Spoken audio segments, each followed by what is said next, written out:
Hey everybody, welcome back to the channel. HTM here.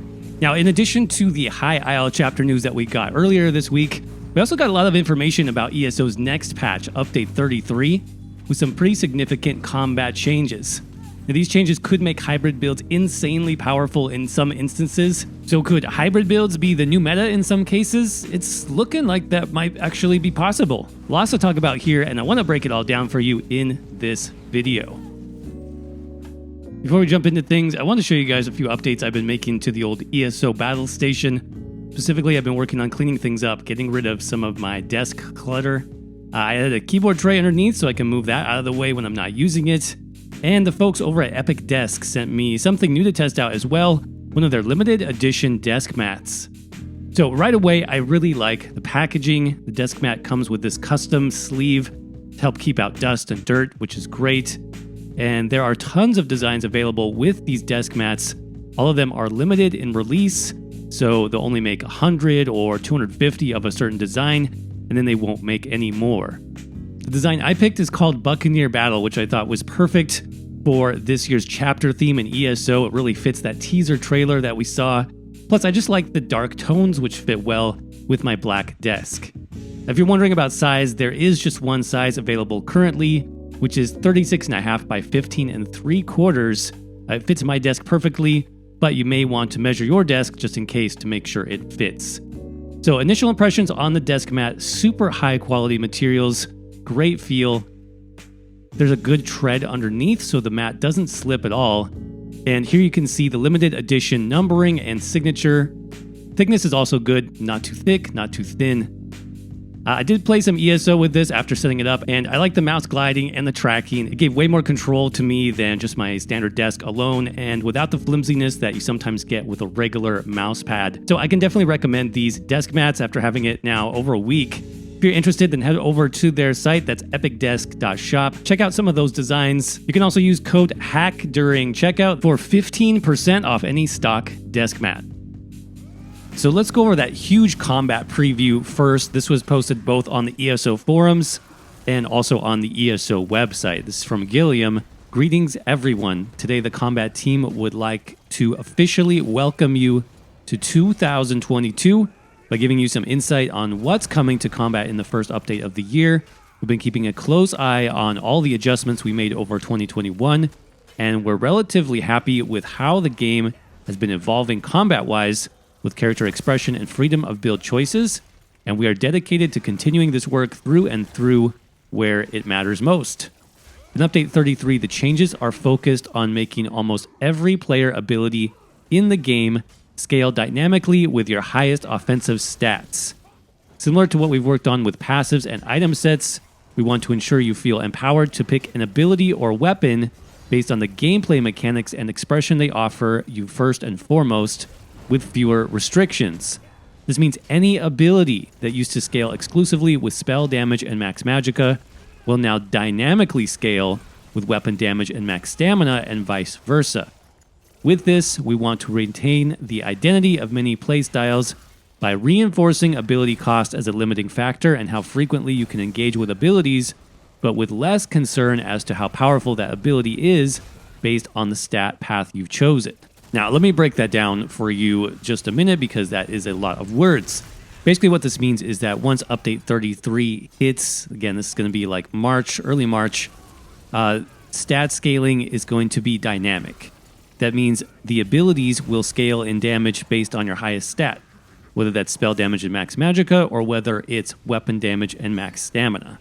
For example, if you're a stamina Nightblade but you want to use a ranged execute, for example, Impale, which cost magicka, previously that skill would do garbage damage because you don't have very much max magicka as a stamina Nightblade. You probably also have lower spell damage.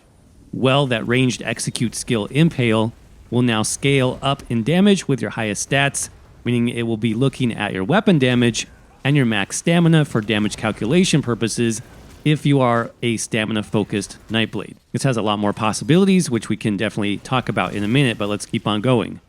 We'll also be dual sourcing buffs on abilities and item sets like Major Prophecy with Major Savagery, with the same thing applying to Brutality and Sorcery.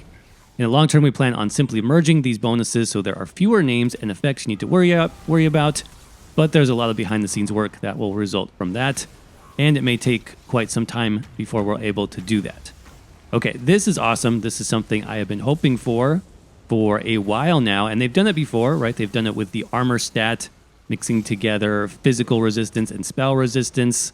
They've done it with the critical chance stat, which is, spell critical and weapon critical. It's now basically critical chance. And so we'll see now a gradual merging of buffs, Major Prophecy and Major Savagery together. We don't know what they're going to call that buff yet. Same thing with Brutality and Sorcery. That will be one buff. This is pretty cool. And again, it provides more flexibility for builds in the game, especially hybrid-focused builds.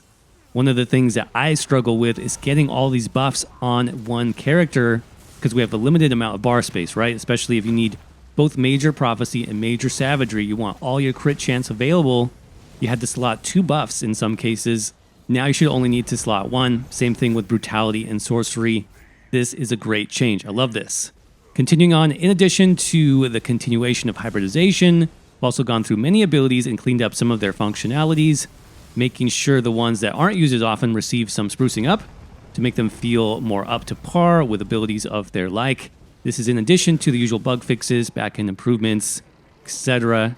Some of these are larger, such as Power Bash's new functionality being treated as a bash attack, or there's Piercing Javelin's new functionality of piercing through block.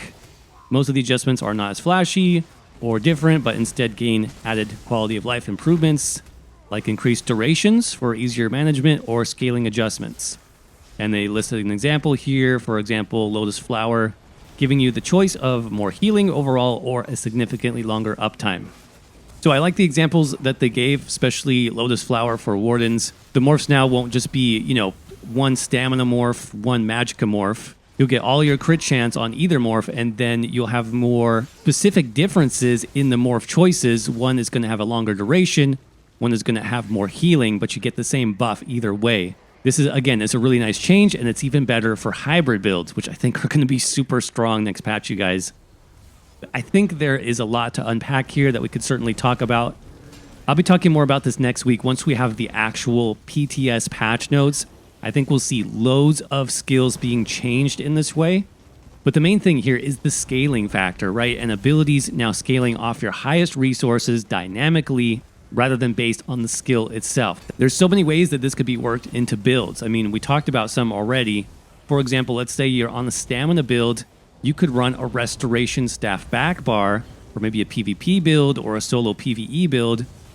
All those heals from Restoration Staff, which normally would be terrible on your stamina weapon damage focused build, will now scale with those stats, and you'll get massive healing from running something like a back bar resto, or doing something like a fully ranged hybrid build, which I've done before on the Warden, combining Frost Staff with something like a bow. That should work better. We can have melee, pure melee focused Magicka builds. Magicka classes in general don't have a lot of good executes. You can now run Executioner from the two-handed skill line on a Magicka build, or you could run Dual Wield and Steel Tornado on your Magicka Warden or Magicka Necromancer. The combinations here are ridiculous. So very happy for these changes. Stay tuned for more information next week as we dive into the new patch. Last but not least, if you enjoyed this video today or you found it informative, do me a favor and crush that like button. That way YouTube knows to share this video out with more people. If you want to see more updates like this on ESO, starting Monday next week, I'll be covering the public test server. Make sure you're subscribed with those notifications turned on so you don't miss any of those videos. And finally, if you'd like to support the channel further, we do have a membership right here on YouTube. Our members get lots of great perks like early access to videos, members-only live streams, and access to our members-only video library, which has even more fun and unique builds for ESO that you won't find anywhere else. If that sounds good to you, just click on that join button down below for more information. And as always, thank you all so much for watching. Hope you're doing well, stay safe out there, and I will see you around in the next video.